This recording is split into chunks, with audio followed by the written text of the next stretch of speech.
அங்கோ இன்னைக்கு கேரட் தோரன் பார்க்கலாம். எண்ணெய் விட்டு கடுகு உளுத்தம்பருப்பையும் போட்டு ஒரு வதக்கி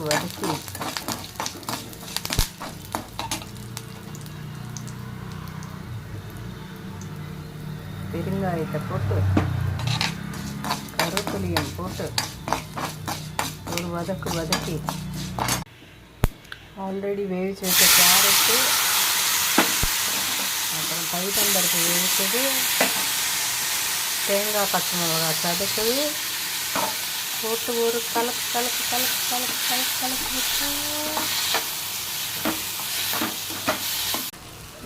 உப்பு மஞ்சப்பொடி ஆல்ரெடி போட்டாச்சு.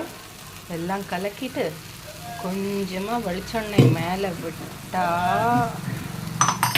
சூப்பரான கேரட் தோரன் ரெடி.